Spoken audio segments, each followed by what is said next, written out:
దేవునికి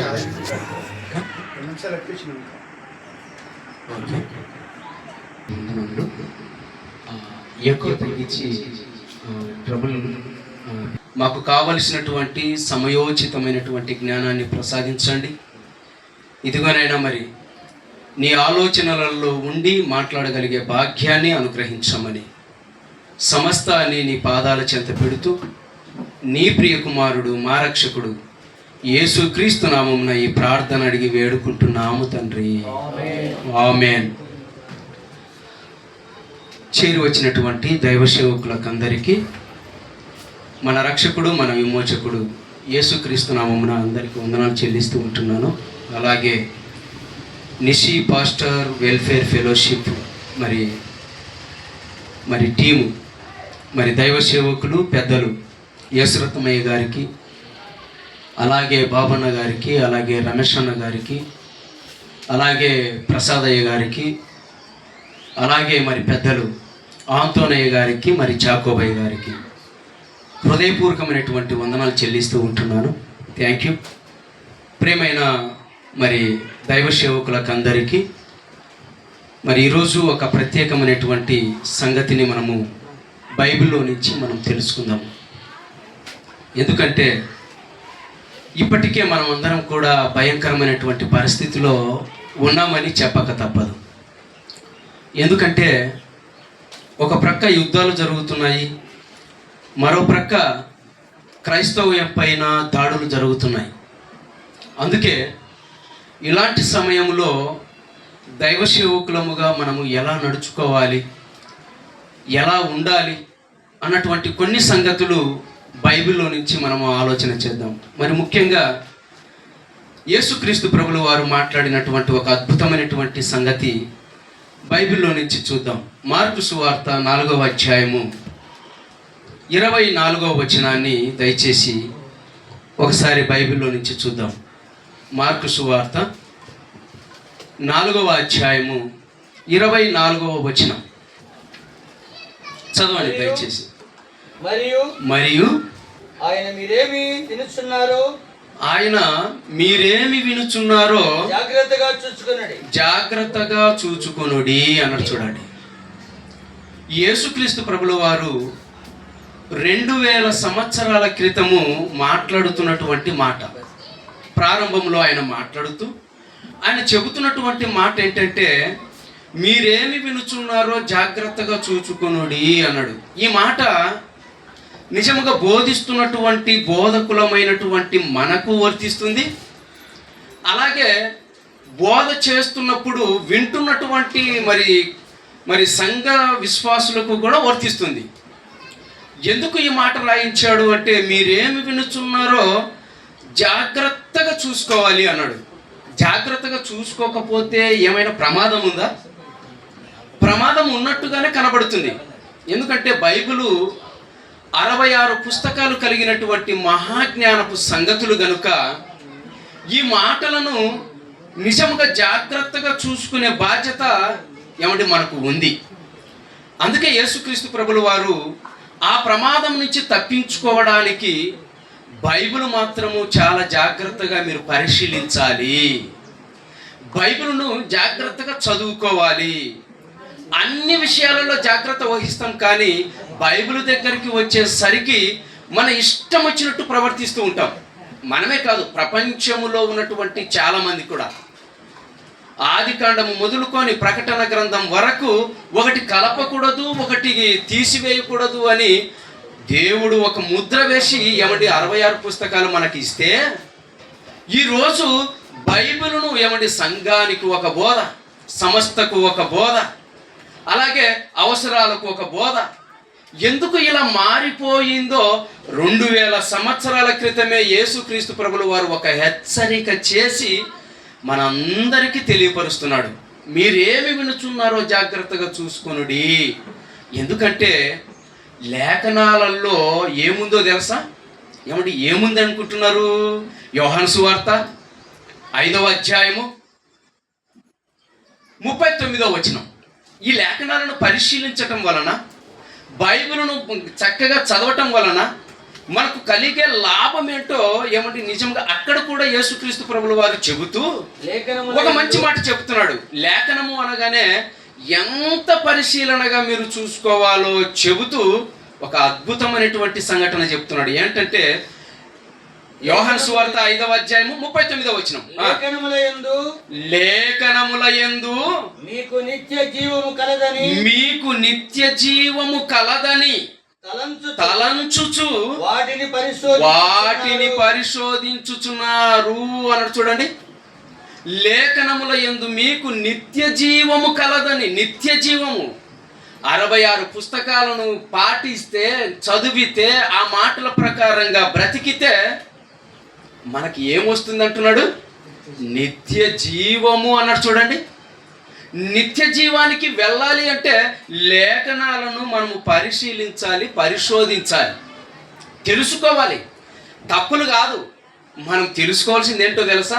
నిజముగా బైబిల్లో యేసుక్రీస్తు మొదలుకొని, అపోస్తులు మొదలుకొని వాళ్ళు రాయించిన, వాళ్ళు చెప్పిన ప్రతి మాట కూడా నిజముగా ఏమండి వాక్యానుసారంగా ఉన్నదా లేదా అని పరిశీలించాలి. అలా పరిశీలించిన వాళ్ళు ఎవరైనా ఉన్నారంటే ఉన్నారు, బైబిల్లోనే ఉన్నారు.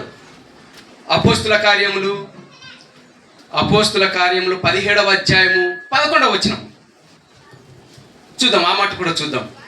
అపోస్తుల కార్యములు వీరు తెస్సలోనికలో ఉన్న వారి కంటే 17వ అధ్యాయము 11వ వచనములో ఒక మంచి మాట రాయిస్తున్నాడు. పౌలు గారు చేస్తున్నటువంటి ఆ బోధలలో, ఆ రోజు చేస్తున్నటువంటి సువార్తలలో, ఆ రోజు పరిశీలనలో ఒక విషయాన్ని మనకు తెలియపరుస్తున్నాడు. ఏంటి ఆ విషయం అంటే చెబుతున్నాడు, వీరు తెస్సలోనికలో ఉన్న వారి కంటే గనులై ఉండిరి అన్నాడు. చూడండి, ఎవరు వీళ్ళు? బెరియా సంఘస్థులు. ఈ బెరియా సంఘస్థులు తెస్సలోనికలో ఉన్న వారి కంటే గనులు అంట. చూడండి, ఎందులో గనులు? ఏమంటే గనులు అని పిలువబడాలి అంటే నిజంగా ఊరికే గనులు అని పిలువబడరు. అందుకే అక్కడ చెబుతున్నటువంటి మాట ఏంటంటే తెస్సలోనిలో ఉన్న వారి కంటే గనులు. వాళ్ళే ఎవరంటే బెరియా సంఘస్థులు. ఏం చేశారు వాళ్ళు? చదవండి, కిందికి చదవండి. ఆసక్తితో ఒకటి, బైబిలును చదవడములో, చూసుకోవడములో వారికి ఉన్నటువంటి ఆసక్తితో వాక్యమును అంగీకరించి పౌలును శీలయును చెప్పిన సంగతులు అలాగు ఉన్నవో లేవో అని ప్రతి దినమును లేఖనములను పరిశోధించుచూ వచ్చిరి. అలాగు ఉన్నవో లేవని. ఏలాగు? ధర్మశాస్త్రంలో వ్రాయబడినటువంటి సంగతులు అలాగు ఉన్నవో లేవో అని ప్రతి దినము పరిశీలనలో ఉన్నారంట. చూడండి, పరిశీలనలో. అందులో బోధ చేసింది ఎవరు? పౌలు శీలయు. ఏమండి ఒక బోధ చేస్తే ఆ బోధలో ఏమన్నా తప్పు ఉంటుందో చెప్పండి? పౌలు గారు అనగానే సామాన్యుడు కాదు ఆయన. పౌలు గారు ఏమండి 14 పత్రికలు రాశాడు కదా, ఎంతో ఉన్నతమైనటువంటి మాటలు మాట్లాడాడు కదా. ఏమండి యేసుక్రీస్తు కోసం ఏమండి ప్రాణం పెట్టడానికి, ఏమండి దేవుని కోసం ప్రాణం పెట్టడానికి తెగించినటువంటి గొప్ప దైవజనుడు. అలాంటి దైవజనుడు పౌలు శీలయు చెప్పిన సంగతులు అలాగు ఉన్నవో లేవో అని ప్రతి దినము పరిశీలనలో ఉన్నారట. చూడండి, అందుకు వారు ఎలాంటి వారు అంటున్నారు? వారు గనుల. ఎవరెవరు గనులు? కిందికి చదవండి. ఎవరెవరు గనులు? పురుషులే కాదు. ఆనాటి కాలంలో బైబిలును ఉన్నది ఉన్నట్టుగా చూసుకుంటూ ఏమండి పరిశీలనలోకి వచ్చేశారు. ఎవరెవరు ఉన్నారు? కిందికి చదివితే చెప్తున్నారు. చూడండి, అందుచేత వారిలో అనేకులు ఘనతగల గ్రీసు దేశస్థులైన స్త్రీలలోను పురుషులలోను చాలా మంది ఉన్నారు అన్నాడు. చూడండి, ప్రేమైన దేవుని పిల్లలారా, ఎందుకు ఇంత పరిశీలన? పురుషులు ఉన్నారంట, స్త్రీలు ఉన్నారంట. మొదటి శతాబ్దముల్లో ఏమండి వాక్యాన్ని ఇంతగా ఎందుకు పరిశీలిస్తున్నారో తెలుసా? వారికి ఒక్కటే అర్థమైపోయింది. ఏంటి ఆ అర్థం అంటే, లేఖనముల యందు నిత్య జీవము కాలదు అని తలంచారు వాళ్ళు.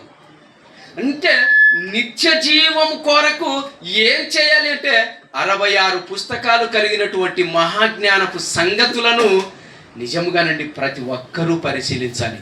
నిజంగా ఇక్కడ ఉన్నటువంటి దైవ సేవకులందరూ కూడా ఒక్కొక్కరు ఒక్కొక్క స్టైల్లో వాక్యం చెప్తుంటారు. నిజంగా నేను ఏ దైవ సేవకులైనా వాళ్ళు వాక్యం చెప్పేటప్పుడు నిజంగానండి నేను చెప్తున్నాను మనస్ఫూర్తిగా, నేను ప్రతిదీ నోట్స్లో రాసుకుంటాను. ఎందుకు రాసుకుంటానో తెలుసా? ఏమంటే ఆ రాసుకున్నది అలాగే విడిచిపెట్టడానికి కాదు, ఇంటికి వెళ్ళిపోయి మళ్ళీ చూసుకుంటా. నేను చూసుకున్న తర్వాత వెంటనే నేను ఏం చేస్తానో తెలుసా? ఆ వాక్యాన్ని ఇంకొక చోట చెప్తా నేను. నిజంగానండి అదే నేను ఎప్పుడు పాటించేది. అందుకే ఎప్పుడు చూసి నేను రాసుకుంటూ ఉంటాను. ఇన్ని పుస్తకాలు ఉన్నాయి, లోక సంబంధమైన పుస్తకాలు కాదు, వాక్యముతో కూడుకున్నటువంటి పుస్తకాలు. నిజంగానండి, ఎందుకంటే ఈ బైబిల్లో ఉన్నటువంటి ప్రతి మాట మనం రాసుకుంటే గొప్పవారిగా మనం కనపడతాం ప్రియమైన దేవుని పిల్లలారా. అందుకే ఒక అద్భుతమైనటువంటి సంగతి బైబిల్లో నుంచి ఒక మంచి సంగతి మీకు తెలియపరచాలని నేను ఆశపడుతూ ఉంటున్నాను. ఇప్పటికే క్రైస్తవ్యం పైన దైవ సేవకుల పైన ఎన్నో అభండాలు, ఎన్నో నిందలు, ఎన్నో సమస్యలు, కష్టాలు, బాధలు ఇవన్నీ మన మధ్య జరుగుతూనే ఉన్నాయి. మొన్నటికి మొన్న 3 రోజుల క్రితం దైవ సేవకులు మరి కటారి రవి సార్ను కలిశాను. ఆయన కలిసినప్పుడు నిజంగా ఆయన మాట్లాడుతూ ఈ మధ్యకాలంలో నిష్కారణముగా ఆయన ఎవరితోనో ఫోన్లో మాట్లాడుతుంటే నిష్కారణంగా ఆయన మీదకి వచ్చేసారట. నిష్కారణముగా అంటే యేసుక్రీస్తు గురించి మాట్లాడకూడదా? దేవుని గురించి మాట్లాడకూడదా? హాస్పిటల్లో ప్రశ్న అడిగింది వాళ్ళే. ఇప్పుడు ప్రశ్నే చెప్తున్నాడు, ఆ ప్రశ్నకు జవాబు చెప్తున్నాడు. ఇంకొకరు వచ్చారు, నాకు ఒక ప్రశ్నకు జవాబు చెప్పన్నాడు. ఇంతకు ఏంటి అతను అడిగే ప్రశ్న అంటే ఒకటే ఒకటి అడుగుతున్నాడు. లోతు తన కూతురుతో పోవడము బైబిల్లో తప్పు, మీ బైబిల్ తప్పు, మీ బైబిల్ ప్రకటించకూడదు, ఇది మత ప్రచారము అంటే ఎవరు చెప్పారు నీకు? ఎవరు చెప్పారు? ఏమండి అంటే అనవసరంగా ఏమండి కల్పించుకొని వస్తున్నారు. అంటే నిజంగా బైబిల్లో నిజంగా ఎందుకు రాయబడి ఉందో, ఆ మాటలు రాయవలసినటువంటి అవసరం ఎందుకు వచ్చిందో క్రైస్తవులుగా దైవ సేవకులుగా అది మనకు తెలుసు. వాళ్ళకేం తెలుసు? ఏమండి ఉదయం లేచినప్పటి నుంచి ప్రార్థనలోను, ఉదయం లేచినప్పటి నుంచి వాక్యములోను, ఏమండి అనుక్షణము ఏమండి వాక్యంలో ఉన్నది ఎవరు చెప్పండి? వాళ్ళ మనమా? దైవ సేవకులంగా మనమే కదా. మరి అలాంటప్పుడు ఏమండి వాళ్ళకు చెప్పవలసిన అవసరత కూడా లేదు. బైబిలును ఆదికాండం మొదలుకొని ప్రకటన గ్రంథం వరకు ఒక్కటి తప్పు కూడా ఎవరు చూపించలేరు. ఎందుకంటే అంత మహాజ్ఞానపు సంగతులు పరలోకమందున్నటువంటి మన తండ్రి మన కొరకు రాయించాడు, దేవుడు రాయించాడు. ఈ మాటను తప్పులు పట్టడానికి ఎన్ని కుట్రలు కుతంత్రాలు పడుతున్నారో మన కళ్ళ ఎదుట ఏమండి ఇప్పటికే జరుగుతుంది, మనకు తెలుసు. అయితే ప్రియమైన దేవుని మరి దైవ సేవకులకు అందరికీ ఈరోజు ఒక మంచి సంగతి మీకు తెలియపరచాలని ఆశపడుతూ ఉంటున్నాను. చూద్దాం బైబిల్లో నుంచి ఒక అద్భుతమైనటువంటి సంఘటన, ఒక మంచి సంగతి. మరి మార్కు గారు రాసినటువంటి పత్రిక, క్షమించండి, సువార్త, మార్కు సువార్త, మార్కు సువార్త 2వ అధ్యాయము, మార్కు సువార్త 2వ అధ్యాయము మొదటి వచనం నుంచి ఒక అద్భుతమైనటువంటి సంగతిని మనం తెలుసుకుందాము. నాకు ఇచ్చినటువంటి టయానికి నేను ఖచ్చితంగా 12:30కు నేను ముగిస్తాను. మొదటి వచనం నుంచి చదువుదాం దయచేసి. దినములైన పిమ్మట, అక్కడ జాగ్రత్తగా మనము ఆలోచన చేద్దాము, చదువుకుందాము. కొన్ని దినములైన తర్వాత ఆయన మరలా కపెర్నహూములోకి వచ్చెను. ఆయన ఇంట ఉన్నాడని వినవచ్చినప్పుడు అనేకులు కూడి వచ్చిరి గనుక వాకిటనైనను వారికి స్థలము లేకపోయేను అన్నాడు. చూడండి, కొద్దిసేపు ఈ మాటలను జాగ్రత్తగా పరిశీలన చేద్దాం. ఇక్కడ చెబుతున్నటువంటి మాట ఏంటంటే, యేసుక్రీస్తు ప్రభుల వారు ఏ గ్రామానికైనా ఏ ప్రాంతానికైనా ఒక ప్రాంతానికి ప్రవేశించాడు అంటే జనాలే జనాలు, ప్రజలే ప్రజలు. ఎందుకు ఇంతమంది వస్తున్నారు అంటే, యేసుక్రీస్తు ప్రభుల వారు వస్తున్నారు అంటే, ఒకటి అక్కడ స్వస్థతలు జరుగుతాయి, రెండు అక్కడ అద్భుతాలు జరుగుతాయి, మూడు అనేకమైనటువంటి ఆశ్చర్య కార్యక్రమాలు జరుగుతాయి, నాలుగు వాక్యము వినబడుతుంది.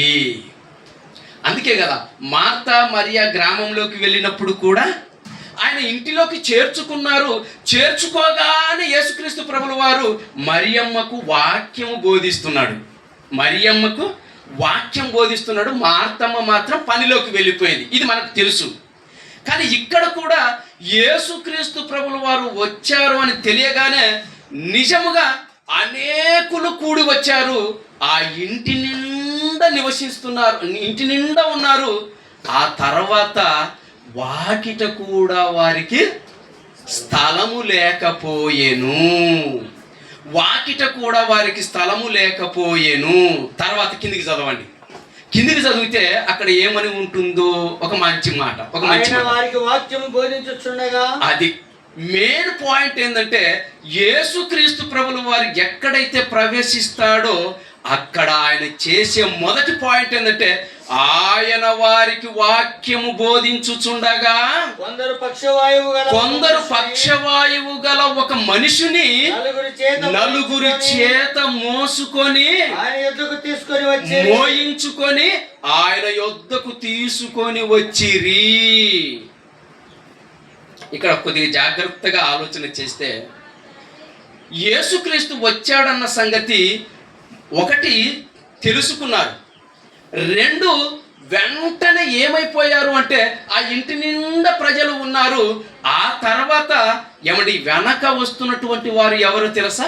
ఒక పక్షవాయువు గల వానిని నలుగురి చేత మోసుకొని వస్తున్నారు. చూడండి, అంటే నలుగురి చేత మోసుకొని వస్తున్నారు అంటే వీళ్ళకి ఎంత విశ్వాసం ఉంటే గాని నలుగురు మోసుకొని రారు చెప్పండి.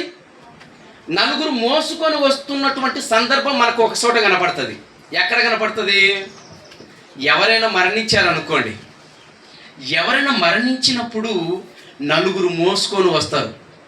కానీ ఇక్కడ జరుగుతున్నటువంటి సందర్భంలో మనం ఆలోచన చేస్తే, ఒక వ్యక్తికి పక్షవాయువు వచ్చింది, కదలలేని పరిస్థితి. పక్షవాయువు అనగానే మంచానికి పరిమితమే.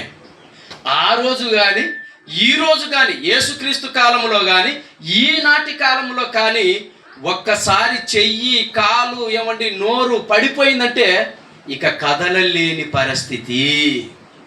ఆ రోగము భయంకరమైనది. అంటే నలుగురు మోసుకొని వస్తున్నారు అంటే ఎంత భయంకరమైనటువంటి వ్యాధి చెప్పండి. భయంకరమైనటువంటి వ్యాధి. అక్కడ పడిపోయి ఉన్నాడు, నలుగురు మోసుకొని వస్తున్నారు. వచ్చారు, బాగా ఉంది. వచ్చిన తర్వాత ఆ ఇంటి వాకిట వరకు ప్రజలు ఉంటే వచ్చిన వారు వెనక్కి వెళ్ళిపోయారా? వెనక్కి ఏమన్నా వెళ్ళిపోయారా? మనమైతే ఏం చేస్తాం చెప్పండి? కొద్దిగా లేట్ అవుతే చాలు దేవుని వాక్యం చెప్పడము కానీ ఏదైనా కార్యక్రమాలు జరిగించేటప్పుడు కానీ కొద్దిసేపు లేట్ అయితే చాలు వెంటనే వెనక్కి వెళ్ళిపోతుంటాం. అంటే ఇంతసేపు ఉండలేవా? దేవుని కోసం సమయాన్ని ఇవ్వవా? దేవుని కోసం సమయాన్ని ఇవ్వలేని పరిస్థితిలో నేటి క్రైస్తవ్యము ఉంది అంటే నిజంగా ఆశ్చర్యపోవలసినటువంటి విషయం అండి ఇది. అందుకే చెబుతున్నాడు, వాళ్ళు నలుగురు మోసుకొని వస్తున్నట్టు వాళ్ళ విశ్వాసం ఎంత గొప్పదో ఒకసారి ఆలోచించాలి. విశ్వాసము అనగానే నిజముగా అప్పుడప్పుడు కొన్ని తిరునాళ్ళు జరుగుతూ ఉంటాయి. అంటే భక్తి అనగానే ఒకటి ఆలోచన చేస్తుంటారు. దసరా జరుగుతుంది అనుకోండి, వచ్చినటువంటి ప్రజలందరినీ చూసి పేపర్లో ఏమని రాస్తారో తెలుసా? భక్తి జనముతో నిండిపోయింది ప్రొద్దుటూరు అంటాడు. భక్తులతో రోడ్లన్నీ కిక్కరిసిపోయాయి అంటారు. అంటే భక్తులు అందరు భక్తులేనా? చెప్పండి, అందరు భక్తులేనా? ఏమండి, అందులో ఎందరో శిఖాలు కొట్టడానికి, పాపరిగా తిరగడానికి ఎందరో ఉంటారు. పోనీ కరుణగిరి తిరునాల మనకు తెలుసు. కరుణగిరి కానీ, అలాగే ఇంకోటి ఏంటండి కలసపాడు కానీ, పోయిన వాళ్ళందరూ భక్తులేనా చెప్పండి? ఎంతమంది వ్యర్థంగా తిరిగే వాళ్ళు లేరు? ఎంతమంది దేవునికి దగ్గర లేకుండా ఉండే వాళ్ళు ఉంటున్నారు? ఎంతమంది వ్యాపారస్తులు ఉంటారు? అందరు భక్తులు కాదు. అందులో వచ్చినటువంటి వారు దేవుని కోసము, దేవుని మాటల కోసము ఆరాట పడేవాళ్ళు, ఆసక్తిగా ఉండేవాళ్ళు మాత్రమే భక్తులు. కానీ ఇక్కడ వీళ్ళు కూడా అలాగే కనబడుతున్నారండి. ఈ నలుగురు మోసుకొని వచ్చి అక్కడ నిలబడి యేసుక్రీస్తు కోసం ఎదురు చూస్తున్నారు. కిందికి చదవండి. అలాగే చాలా మంది కూడి ఉన్నందున వారు ఆయన యొద్దకు చేరలేకపోయిరి. ఆయన ఉన్న చోటికి పైకి ఇంటి కప్పు తీసి సందు చేసి పక్షవాయువు గల వాణిని పరుపుతోనే దించిరి అన్నాడు. చూడండి, పరుపుతోనే దించిరి. ఏంటండి వాళ్ళ విశ్వాసం? ఒకటి వాళ్ళల్లో ఏం కనబడుతుందో తెలుసా? బాగా జాగ్రత్తగా ఆలోచిద్దాం.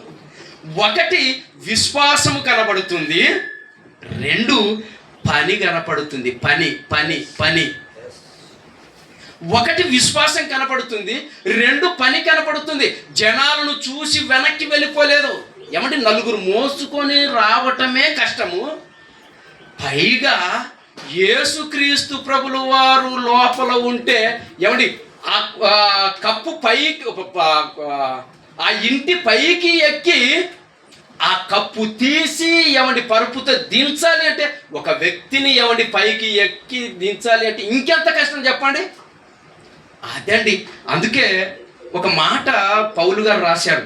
ఎందుకంటే ఒక మంచి సంగతి. ఎబ్రీయులకు రాసిన పత్రిక 11వ అధ్యాయము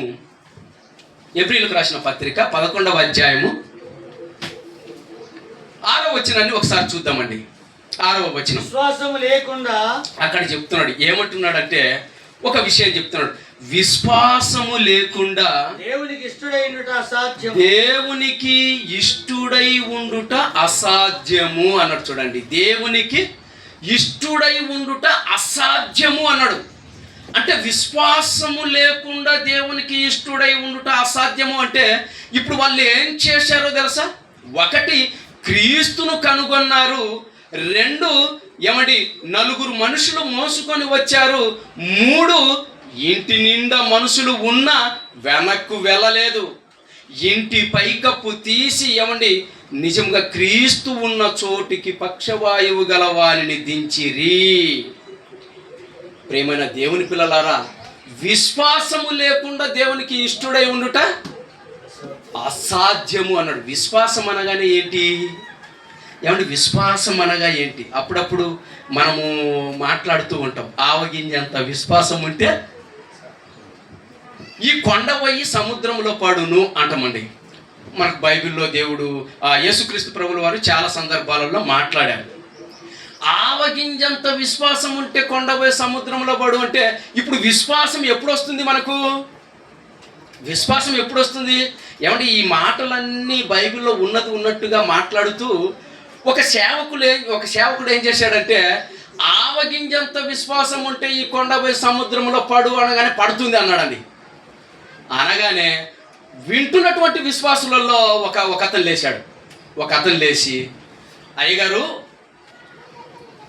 ఆవగింజంత విశ్వాసం ఉంటే ఈ కొండ పోయి సముద్రంలో పడు అన్నారు కదా, మరి నిజముగా ఆవగింజంత విశ్వాసం ఎప్పుడు వస్తుంది అన్నాడు. ఎప్పుడు వస్తుంది అన్నప్పుడు, ఆవగింజంత విశ్వాసం ఎప్పుడు వస్తుంది? క్రీస్తును నమ్మి రక్షణలోకి వచ్చి బాప్తిస్మము తీసుకుంటే విశ్వాసం వస్తుంది. విశ్వసించడం. యేసుక్రీస్తు మరణ సమాధి పునరుత్థానాలను చూడకుండా నమ్మటం. ఇప్పుడు నమ్మినాము, విశ్వాసం వచ్చేసింది. ఇప్పుడు బాప్తిస్మం కూడా తీసుకున్నాం. ఇప్పుడు ఆవగింజంత విశ్వాసం వచ్చినట్టేనా? వచ్చినట్టే. ఆవగింజంత విశ్వాసం వచ్చింది కదా, మరి మీరు బాప్తిస్మం తీసుకొని ఎన్ని రోజులయ్యింది అని అడిగాడండి. ప్రశ్న అంటే సేవకులను ప్రశ్నలు అడుగుతున్నారు. అడగగానే ఇప్పుడు ఈ సేవకుడు నిజంగా ఏం చెప్పగలడు చెప్పండి? మనం కూడా నేర్చుకోవాలి, ఈ మాటలు నేర్చుకోవాలి. ఆవగింజంత విశ్వాసం ఉంటే కొండపై సముద్రంలో పడు అంటే పడుతుంది. అయ్యగారు, ఈ కొండపై సముద్రంలో పడు అంటే పడుతుందో పడదో నాకు తెలియదు, కానీ నీ దగ్గర ఒక బల్ల ఉంది కదా, ఆ బల్ల నా దగ్గర పడేటట్టు ఒకసారి ఆజ్ఞాపించు అన్నాడు. నువ్వు చెప్పు. నువ్వు బాప్తిసం తీసుకుని ఎన్ని రోజులు అయిందంటే 10 సంవత్సరాలు అయింది. మరి నీ దగ్గర ఎంత విశ్వాసం ఉండాలి? దగ్గర గుమ్మడి పండంత విశ్వాసం ఉండాలి, అంతేనా?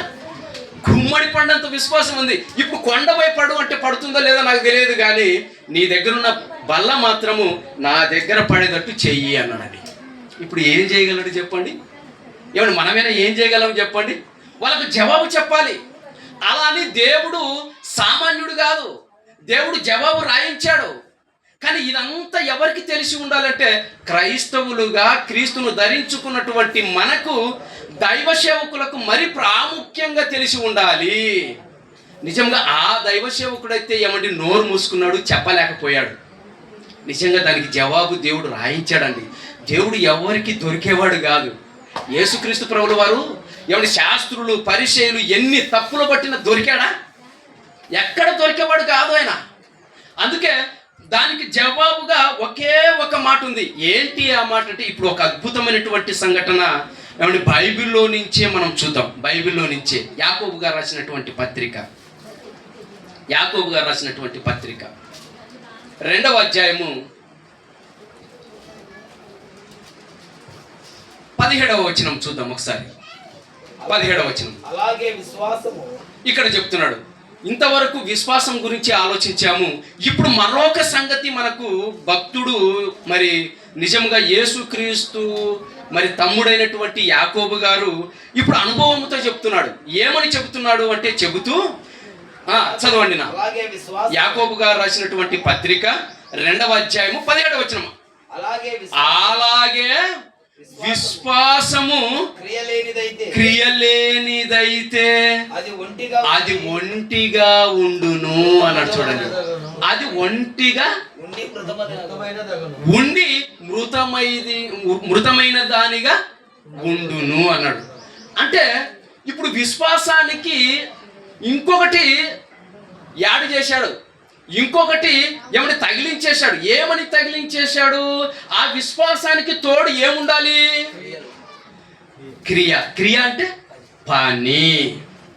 అప్పుడప్పుడు సంఘంలో కొందరు అయ్యగారు మీటింగ్ పెట్టియండి, అయ్యగారు ఏదైనా కార్యక్రమం చేయండి అనేవాళ్ళు కొందరు కనపడుతుంటారు.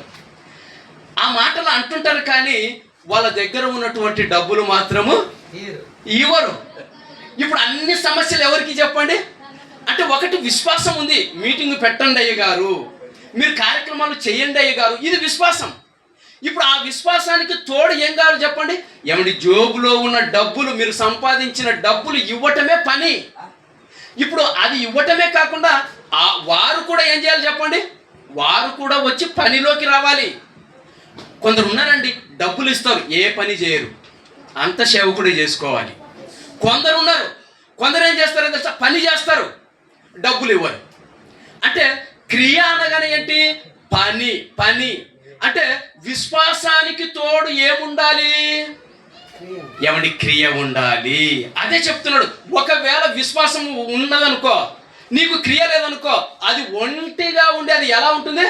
మృతమైనదిగా ఉంటుంది అన్నాడు. చూడండి, మృతమైనదంటే విశ్వాసం ఒక్కటే ఉన్నదనుకోండి, అది చచ్చిపోయిన దానితో సమానం. ఆ విశ్వాసానికి తోడు క్రియ కావాలి. ఇప్పుడు 2 ఉన్నదనుకోండి, 2 ఉంటే ఏమండి, అదండి యేసుక్రీస్తు ప్రభుల వారు చూసేది. అందుకే చెబుతూ దాని గురించి ఇంకొక మాట మాట్లాడుతున్నాడు.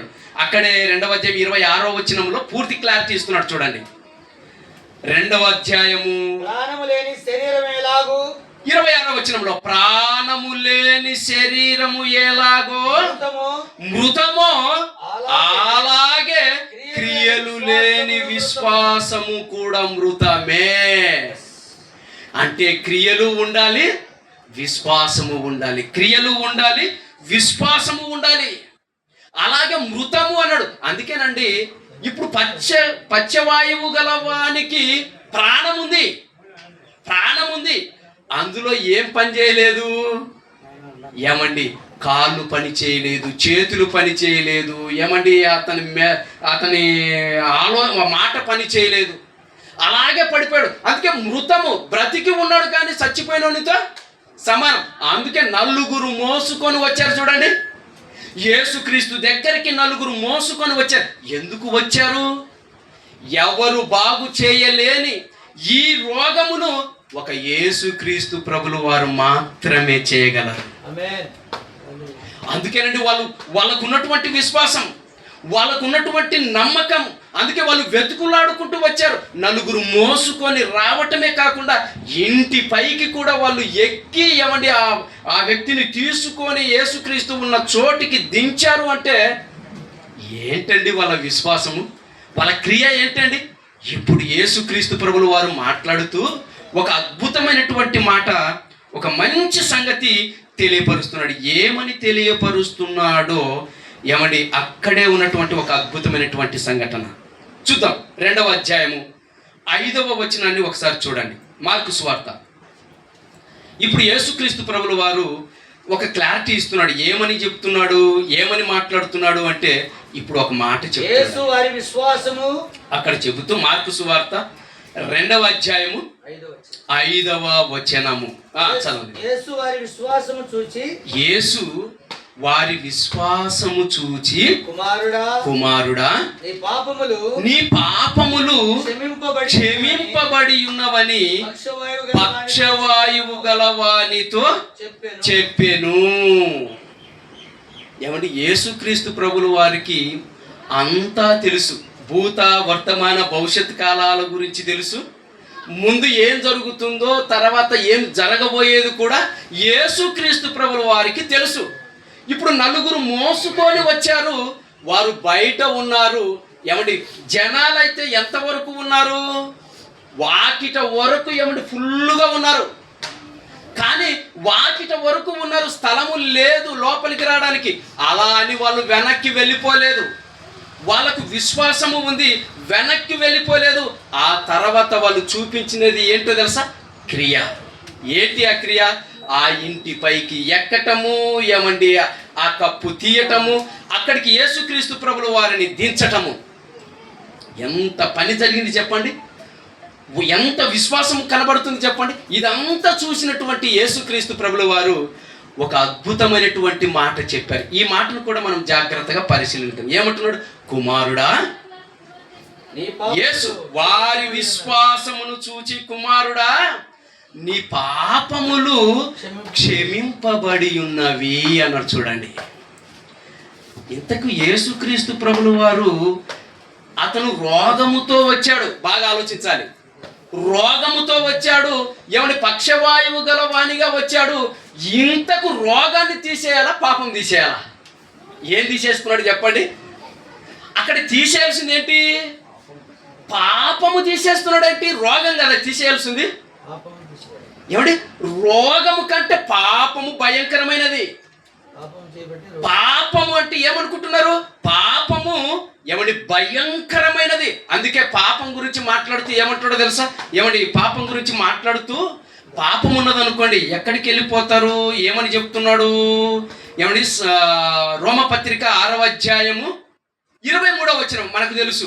చదవండి ఆ మాట చూడండి. రోమీలకు రాసిన పత్రిక 6వ అధ్యాయము 23వ వచనంలో ఒక మాట చెప్తున్నాడు. ఏమంటున్నాడో చూడండి. ఏలయనగా పాపము వలన వచ్చు జీతము మరణము.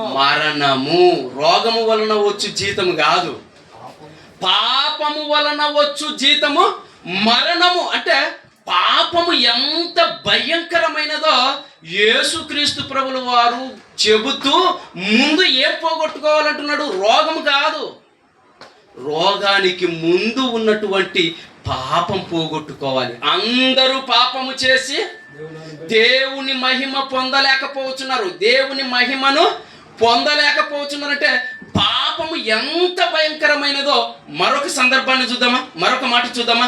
అద్భుతమైనటువంటి మాట తిమోతి గారికి రాసినటువంటి మొదటి పత్రిక 5వ అధ్యాయము 24వ వచనం.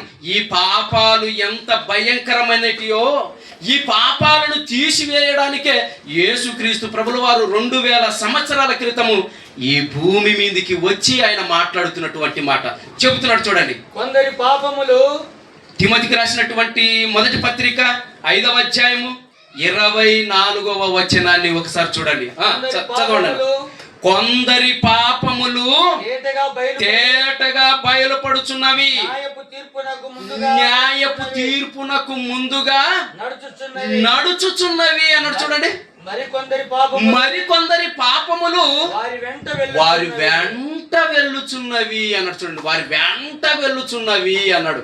అంటే పాపం అనగానే ఒకటే మీకు అర్థం కావాలి, మనకు అర్థం కావాలి. పాపము ఎంత భయంకరమైనదో తెలుసా? మనం మరణించగానే మనకంటే ముందు ఏమైపోతున్నాయి? పాపములు ఏమండి ముందు న్యాయపు తీర్పుకు వెళ్ళిపోతున్నాయట. చూడండి, అక్కడికి వెళ్ళి అక్కడ సాక్ష్యము చెప్పడానికి నీ మీద నా మీద అవి సిద్ధంగా ఉన్నాయి. ఇప్పుడు మనం ఏం చెప్పగలం చెప్పండి? అందుకే యేసుక్రీస్తు ప్రభుల వారు ముందు నాయన మీ పాపాలు పోగొట్టుకోండి, మీ పాపాలు పోగొట్టుకోండి, పాపాలు తీసేసుకోండి, పాపములు తీసేసుకోండి, పాపములు రోగం ఏం చేస్తుంది చెప్పండి? వస్తుంది పోతుంది. తలనొప్పి ఏమంటారు చెప్పండి? వస్తుంది. టాబ్లెట్ వేసుకుంటే పోతుందా పోదా చెప్పండి? పోతుంది.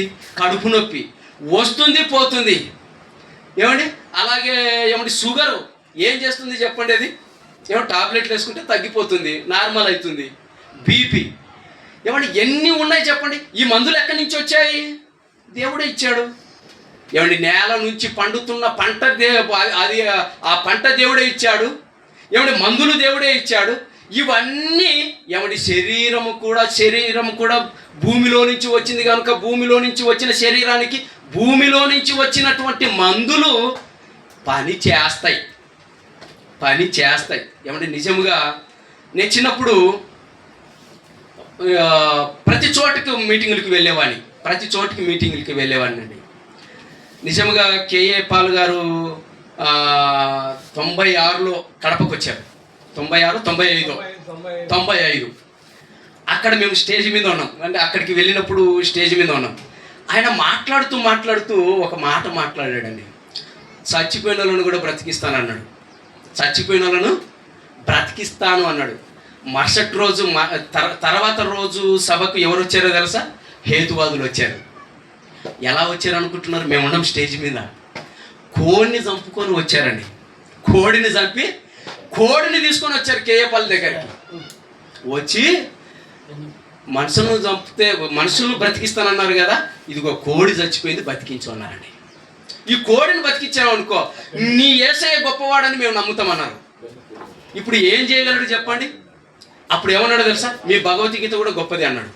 తిరిగి వాళ్ళని ఏమనలేక ఏమండి వాళ్ళని మెచ్చుకున్నాడండి. అలాగే ఇంకొక సందర్భం జరిగింది. ఇంకొక సందర్భంలో కూడా ఏమంటే ఇలాంటి సందర్భాలు ఎన్ని జరుగుతున్నాయి చెప్పండి. ఇప్పుడు ఎందుకు జవాబు చెప్పలేకపోతున్నారు? అందుకే మీరేం వినుచున్నారో జాగ్రత్తగా చూసుకోండి అని యేసుక్రీస్తు ప్రభుల వారు చెప్పినా కూడా నిజంగా అప్పుడప్పుడు పప్పులో కాలేస్తుంటాం మనం. నిజంగానండి ఈ కాలంలో ఇన్ని సమస్యలు రావడానికి కారణం ఏంటి చెప్పండి? సువార్త ప్రకటించడానికి ఇన్ని ఆటంకాల. అదే మన మధ్యలో రవి పాస్టర్ గారు ఉన్నారు, మొన్న నాతో మాట్లాడారు. అసలు ఎంత కష్టం ఉందంటే చాలా కష్టంగా ఉంది. చీటికి మాటికి వచ్చి మన మీద అటాక్ చేస్తున్నారు. కారణం ఏంటంటే ఒకప్పుడు లేదు అది, ఇప్పుడే ఎందుకుంది అంటే ఏమండి ఇప్పుడు ఉన్నటువంటి పరిస్థితులు ఏమండి నిజముగా తారుమారు చేసుకునింది ఎవరో కాదండి, దైవ సేవకులే. అవునా కాదా చెప్పండి? అందుకే యుక్తిగా లోకస్తుల యుక్తులు అనుకుంటే 66 పుస్తకాలు కలిగినటువంటి పరలోకపు జ్ఞానమైనటువంటి బైబిల్ను కలిగినటువంటి మనము ఇంకా ఎంత యుక్తిగా ప్రవర్తించాలో చెప్పండి. అందుకేనండి నిజముగా బహిరంగ సభలు చేయాలి, దేవుని వాక్యాన్ని ప్రకటించాలి. ఏమండి ఎలా ప్రకటించాలంటే నిజంగా వాస్తవానికి చెప్తున్నానండి, ఎన్ని మీటింగ్లు చేస్తున్నామో, సంవత్సరం మీటింగ్లు చేస్తున్నాం, ఒక్కడొచ్చి మా దగ్గరకు వచ్చి మాట్లాడిన లేడు. ఎందుకో తెలుసా, మొన్న వెంకటాపురంలో గత 6 నెలల కిందట మీటింగ్ చేశాం. ఆ మీటింగు, ఆ సభలో సౌండ్ విని ఆ పక్కనే ఉన్నారు హిందువులు, వచ్చేసారండి, 2-3 వచ్చేసారు. వచ్చి వాళ్ళ స్త్రీలు వాళ్ళు అందరు కలిసి మాట్లాడి ఇక్కడ ఎవరో పెట్టారని చెప్పి మన పిల్లల ముందే వేరే వాళ్ళకి ఫోన్లు చేశారు. ఫోన్లు చేసి ఇక్కడ క్రైస్తవులది మీటింగ్ జరుగుతుంది, దీన్ని ఆపాలి అన్నారు. అనగానే నిజంగా మన పిల్లలు వచ్చి మాకు వచ్చి ఇన్ఫర్మేషన్ ఇచ్చారు. ఇన్ఫర్మేషన్ వచ్చినప్పుడు మాట్లాడదాం లేండి అన్న. వాళ్ళు వచ్చారు, కూర్చున్నారు, వాక్యం విన్నారు, సైలెన్స్గా వెళ్ళిపోయారు. 2 రోజుల సభలు విజయవంతంగా జరిగినాయి. ఏమండి నిజంగా ఎందుకు అంటే వాళ్ళ జోలికి మనం వెళ్ళనంత వరకు ఏమండి మనం హ్యాపీ. మనం వాళ్ళ జోలికి వెళ్ళామనుకోండి ఏమైపోతాం చెప్పండి. నిజంగా అందుకేనండి యుక్తిగా ప్రవర్తించాలి దైవ సేవకులుగా. నిజంగా ప్రేమపూర్వకంగా మీ అందరికీ తెలియపరుస్తూ ఉంటున్నాను, మనం సామాన్యులము కాదు, దైవ సేవకులము. దైవ సేవకులం అంటే పరలోకమందున్న దేవుని ప్రతినిధులము. ఆ రోజు ఏమండి ప్రవక్తలు వచ్చి మాట్లాడుతున్నారు అనుకోండి, అందరూ భయపడిపోయేవాళ్ళు. ఏమంటే సేవకులు వచ్చి మాట్లాడారు అనుకోండి, వణికిపోయేవాళ్ళు. అందుకే భయంతో వస్తున్నాడు. అందుకే ఆయన ఎలా వస్తున్నాడు, ఆయన సేవకుడు ఎలా వస్తున్నాడు, కోపంతో వస్తున్నాడా లేకుంటే కోపం లేకుండా వస్తున్నాడా అని అడిగేవారు. కానీ ఇప్పుడు ఎగతాళి చేస్తున్నారంటే కారణం ఏంటి చెప్పండి ప్రియమైన దేవుని పిల్లలారా. అందుకే యేసుక్రీస్తు ప్రభువు వారు చెబుతూ, అమ్మా నాయనా నీ పాపములు క్షమింపబడి ఉన్నవి, పాపములు క్షమించేసేది. పాపములు ఎందుకంటే పాపములు అందరిలో ఉన్నాయండి. సేవకులముగా మనలో లేవనుకుంటున్నారా? ఏమండి మనలో కూడా ఉన్నాయి. చూపులోను మాటలోను, ఇక్కడ ఒక మాట అక్కడ ఒక మాట, అలా చెప్పడం బట్టి ఏంటి అనుకుంటున్నారు? దేవునికి నచ్చని మాటది, దేవునికి ఇష్టం లేని మాటది. సేవకులము అనగానే ఏమండి అవునంటే అవును, కాదంటే కాదు. ఏమండి లోకస్తులే అలాంటి వారు ఉన్నప్పుడు దైవ సేవకులుగా మనం ఎలా ఉండాలి చెప్పండి? దేవుని ఎదుట మనం ఎలా ఉండాలి? అందుకే తిమోతి గారు రాసినటువంటి పత్రికలో ఒక మాట ఉంటుంది, దైవజనుడా నువ్వు లేచిన తర్వాత ఎలా ఉండాలి? నీ ప్రవర్తన, నీ చూపు, నీ మాట, నీ బోధ ఎలా ఉండాలి? ఏమండి దేవునికి అనుకూలముగా ఉండాలి. అందుకే 2000 సంవత్సరాల క్రితము యేసుక్రీస్తు ప్రభులు వారు ఈ లోకానికి వచ్చి ఏమండి ఏం చేశాడో ఒక మాట చూద్దాం. చివరిగా ఈ మాట చూద్దాం. అదే మాట చూడండి. మన పాపాలు దేవుని ఎదుటకు పోయి సాక్ష్యం చెప్పకుండా ఉండాలి అంటే ముందు మన పాపాలను కడిగి వేసుకోవాలి, మన పాపాలను తీసివేసుకోవాలి, మన చెడు అలవాట్లను తీసివేసుకోవాలి. అందుకే చెబుతూ యేసుక్రీస్తు ప్రభుల వారు ఈ లోకానికి వచ్చింది ఎందుకో చెబుతున్నాడు చూడండి. మొదటి తిమోతికి రాసినటువంటి మొదటి పత్రిక 1వ అధ్యాయము 12వ వచనం, క్షమించండి 15వ వచనం చూడండి దయచేసి, క్షమించండి. 1వ అధ్యాయము అది పాపులను రక్షించుటకు క్రీస్తు యేసు లోకములోనికి వచ్చాడు. మెయిన్ పాయింట్ అండి ఇది. తర్వాత రోగాలు తీసేశాడు, తర్వాత అద్భుతాలు చేశాడు, తర్వాత ఏమండి సూచక క్రియలు చేశాడు, తర్వాత ఏమండి అన్ని కార్యక్రమాలు, చచ్చిపోయిన వాళ్ళను కూడా బ్రతికించేశాడు. ముందు ఆయన వచ్చింది ఎందుకంటే పాపములను తీసివేయుటకు లోకములోనికి దిగి వచ్చాడు. మరి రోగాల పరిస్థితి ఏంటి? రోగం ఉంటే పరలోకానికి పోవనుకుంటున్నావా? ఏమంటే రోగం ఉందనుకోండి పరలోకం పోలేమా? రోగం ఉంది, పాపం పోయింది, ఎక్కడికి వెళ్ళిపోతామో తెలుసా? పరలోకానికి వెళ్ళిపోతాం. పాపం ఉంది, రోగం లేదు, ఎక్కడికి వెళ్ళిపోతావు? పాతాళానికి వెళ్ళిపోతావు. ఏది కావాలి చెప్పండి? అలాంటి సందర్భం బైబిల్లో రాయలేదా? లూకా సువార్త 16వ అధ్యాయము 19వ వచనం చివరి మాట చూడండి. ఒక మంచి మాట చూడండి. ధనవంతుడు ఒకడు ఉండెను. అదే అండి, ధనవంతుడు ఒకడు ఉండెను.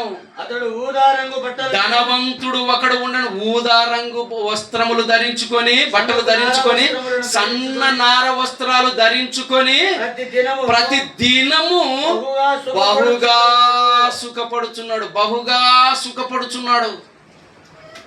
సుఖపురుషుడినా? ఎవరు అనుకుంటున్నారు? సుఖపురుషుడు. ఆరోగ్యంగా ఉన్నాడు, మందు తాగుతున్నాడు, వచ్చిన స్నేహితులకు మందు పోస్తున్నాడు, తింటున్నాడు, తాగుతున్నాడు, ఎంజాయ్ చేస్తున్నాడు.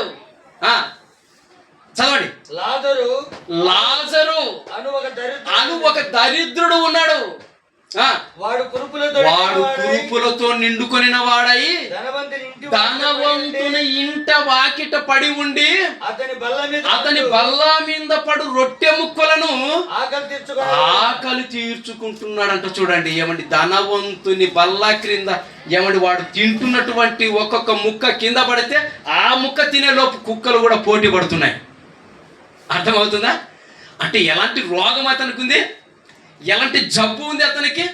ఒళ్ళంతా కురుపులు, రోగముతో పడి ఉన్నాడు. ఏమండి, ధనవంతుడు పట్టించుకోలేదు, చచ్చిపోయాడండి. లాజరు చచ్చిపోయాడు. ఎవరు వచ్చారు లాజరు దగ్గరికి? దేవదూతలు వచ్చాయి. దేవదూతలు చీచి నీకు రోగం ఉంది, కుళ్ళు, నీకు ఆ కంపు కొడుతుంది, ఒళ్ళంతా చెమట వాసన, చీచి అన్నయ్య. లాజరును హత్తుకున్నారండి దేవదూతలు. హత్తుకొని ఆయనను ఏమండి పరదేశుకు తీసుకుని వెళ్ళిపోయి అబ్రహాము రొమ్మున ఆనుకొనుటకు కొనిపోబడెను. ధనవంతుడు చచ్చాడు, సుఖపురుషుడు చచ్చిపోయాడు. ఎక్కడికి పోయాడు? ఏమండి, నరకానికి వెళ్ళిపోయాడు, పాతాళానికి వెళ్ళిపోయి ఎవరు గుర్తుకొచ్చాడు? ఏమంటే ఆరోగ్యంగా ఉన్నవాడు ఎక్కడికి వెళ్ళిపోవాలి? పరలోకానికి వెళ్ళిపోరు. మరి పరలోకానికి వెళ్ళిపోలేదు. ఎక్కడికి వెళ్ళిపోయాడు? పాతాళానికి వెళ్ళిపోయి ఏమంటే కేకలు, అయ్యో ఈ వేదనకరమైనటువంటి స్థలములో నేను భరించలేకున్నాను. ఇదిగో లాజరు ఉన్నాడే, లాజరునున్న పంపి అయ్యా ఒక చుక్క నీరు. ప్రేమైన దేవుని పిల్లలారా, నిజముగా ప్రేమైన దైవ సేవకులారా, నిజముగా క్రీస్తు వచ్చింది ఏమండి పాపాలను తీసేయడానికి. ఆ తర్వాత రోగాలు. దేవుడు ఏమండి మనతో పని చేయించుకోవాలా? మరణ పాశములో నుంచి కూడా మనల్ని బ్రతికిస్తాడు. ఇది నిజమండి. మనతో అవసరం ఉందా? మనల్ని బ్రతికించుకోవాలా? దేవుడు మనతో పని ఉంది అనుకుంటే ఏ రోగము ఉన్నా, అది గుండె జబ్బా, అది మరొకట, ఆ టైంలో ఏమండి నిన్ను వెంటనే బాగు చేస్తాడు. డాక్టర్లు కూడా బాగు చేయలేరండి, దేవుడు బాగు చేస్తాడు. దేవుడు మనల్ని కాపాడుకుంటాడు. మనతో పని ఉంటే, పని లేదనుకోండి, ఆరోగ్యంగా ఉన్నా హార్ట్ అటాక్తో పోతాం. అవునా కదా చెప్పండి? ఆరోగ్యంగా ఉన్నా హార్ట్ అటాక్తో పోతున్నారు ఈరోజు. కానీ అవి కాదు ప్రాముఖ్యమైనటి. అందుకే మనం తీసివేసుకోవాల్సింది ఏంటో తెలుసా? పాపము. కుమారుడా, నీ పాపములు క్షమింపబడి ఉన్నవి. క్రియ లేని విశ్వాసము నిష్ప్రయోజనము అన్నాడు. క్రియ అంటే ఏంటో తెలుసా అండి? పని. ఆ పని ఏంటో తెలుసా? ఏమండి, ఒక సంగతి చెప్పి నేను ముగిస్తాను, టైం అయింది. ఏంటంటే, ఒక రైతు పొలం దగ్గర కొండ ఉందండి. ఆ కొండను రోజు చూస్తున్నాడు. ఈ కొండను తీసేస్తే మరొక 2-3 ఎకరాలు నాకు స్థలం వస్తుంది అని ఆలోచన వచ్చింది. దానిని ఏమంటారు? విశ్వాసం అంటారు. అవునా కదా? విశ్వాసం. ఈ విశ్వాసముతో వెంటనే ఏం చేశాడో తెలుసా? పని మొదలుపెట్టాడు. పని మొదలుపెట్టి ఏం చేశాడంటే, ప్రతిరోజు ఏమండి ఆ కొక్లైన్లతో, బ్లోజర్లతో, ఏమండి టిప్పర్లతో ఆ కొండను తవ్వి ప్రక్కనే ఉన్నటువంటి ఏమండి నదిలోకి ఆ కొండనంతా తీసుకెళ్ళి వేసేసాడండి. కొద్ది రోజులకి ఏం జరిగిందో తెలుసా? అక్కడ కొండ కనిపించలేదు. ఏం కనిపించలేదు? కొండ కనిపించలేదు. ఆ కొండంతా ఇప్పుడు ఎక్కడ పోయబడింది? సముద్రంలో పడిపోయింది. ఇప్పుడు పోయి ఇక్కడ కొండ లేదంటే ఏమని అర్థము? లేదు. ఏమైపోయింది? ఏమండి, అతనికి ఉన్నటువంటి విశ్వాసానికి తోడు ఏమొచ్చింది? క్రియ. ఇప్పుడు ఒకడు ప్రశ్న అడిగాడు కదా సేవకుని, ఏమని అడిగాడు? అయ్యగారు, ఆవగింజంత విశ్వాసం ఉంటే ఈ కొండ పోయి సముద్రంలో పడు అంటే పడుతుందన్నారు కదా, కొండ వద్దు, నీ దగ్గర ఉన్నటువంటి బల్ల తీసుకొచ్చి నా ముందు పెట్టు అన్నాడు కదా. ఇప్పుడు మనం ఏం చేయాలి చెప్పండి? ఈ బల్ల తీసుకెళ్ళి మనం పట్టుకొని వెళ్ళి అక్కడ పెట్టాలి. పని కావాలి కదా, క్రియ. ఇప్పుడు క్రియ చూపించాలంటే ఈ బల్లను నేను ఎత్తగలను, ఈ బల్లను తీసుకెళ్ళి అక్కడ పెట్టగలను. విశ్వాసం, ఇది ఎత్తగలను అన్నది ఒకటి విశ్వాసం అయితే, వెంటనే ఏం చేయాలి? క్రియ చూపించాలి. అందుకే యాకోబు గారు రాస్తూ క్రియలేని విశ్వాసము నిష్ఫలనమైనది అన్నాడండి. అందుకే ఆ విశ్వాసముతో నలుగురు వ్యక్తులు ఆయనను తీసుకొని వచ్చి యేసుక్రీస్తు దగ్గరికి తీసుకొని వచ్చి ఏమండి అతని విశ్వాసాన్ని చూసి అతని పాపాలను క్షమించేశాడు. ఆ తర్వాత అతని రోగాన్ని కూడా బాగు చేశాడు. నీ పరుపెత్తుకొని వెళ్ళు అన్నాడు. అంతే. అదండి ప్రేమైన దేవుని పిల్లలారా, దేవుని దైవ సేవకులారా, ఈ మాటలలోని పరమార్థాన్ని గ్రహించి మనలను మనము కాపాడుకుంటూ మనమేమి వినుచున్నామో జాగ్రత్తగా చూసుకుంటూ బైబిల్ ప్రకారంగా నడుచుకునే గొప్ప దైవ సేవకులముగా మరి నిస్సీ పాస్టర్ వెల్ఫేర్ ఫెలోషిప్లో ఉన్నటువంటి ప్రతి దైవ సేవకులు తల ఎత్తుకొని తిరిగేలా ఉండాలన్నదే నా కోరిక, నా ఆలోచన. మరి కనుక దేవుని కోరిక, దేవుని ఆలోచన కూడా. మరి దీనిని మనము దేవుని కోరికను నెరవేర్చేవారిగా దేవుని పనిలో మనమందరము ఇలాగే కలిసి ఒకటిగా ఏకముగా దేవుని పనిలో ముందుకు సాగాలని ప్రేమతో కోరుతూ ఇంత మంచి అవకాశాన్ని మరి నాకు కల్పించినందుకు మరి నిస్సీ పాస్టర్ వెల్ఫేర్ ఫెలోషిప్లో ఉన్నటువంటి దైవ సేవకులకు అలాగే చేరి వచ్చినటువంటి పెద్దలకు నా హృదయపూర్వకమైనటువంటి వందనాలు చెల్లిస్తూ చిన్న ప్రార్థన చేసుకొని ముగించుకుందాం. కృపా కనికరం కలిగిన మా తండ్రి, గొప్ప దేవ, మీరు ఇచ్చినటువంటి ఈ సమయాన్ని ఇదిగోనైనా దైవ సేవకుల సమక్షములో అమూల్యమైనటువంటి మాటలు, కొన్ని మాటలు మాత్రమే పంచుకున్నాము నాయన. మీరు మా కోసం ఎన్నో మాటలు రాయించారు, ఇంకా అద్భుతమైన సంగతులు మా కోసం రాయించారు. అందులో ఉన్నటువంటి ప్రతి మాటను కూడా అర్థం చేసుకొని ఇదిగోనైనా అనేకులను ఇదిగోనైనా నీ వైపు మళ్లించుటకు, బోధించుటకు సహాయం చేయండి. భయంకరమైన ఈ దినాలలో మమ్మల్ని మేము కాపాడుకుంటూ, సంఘాలను కాపాడుకుంటూ ఇదిగోనైనా పరలోక సంబంధమైన జ్ఞానంలో మేమందరం ఎదుగుటకు సహాయం చేయమని, మాలో ఉన్నటువంటి ప్రాముఖ్యమైనటువంటి పాపాన్ని తీసివేసుకొని నీ ఎదుట నీతిమంతులముగాను, పరిశుద్ధులముగాను, నిర్దోషులముగాను ఉండుటకు ప్రయాసపడి పరలోకానికి చేరుకునే గొప్ప భాగ్యాన్ని మాకందరికీ ప్రసాదించమని నీ ప్రియకుమారుడు మా రక్షకుడు యేసుక్రీస్తు నామమున ఈ ప్రార్థన అడిగి వేడుకుంటున్నాము తండ్రి. ఆమేన్. అందరికీ వందనాలు. Thank you. చలో.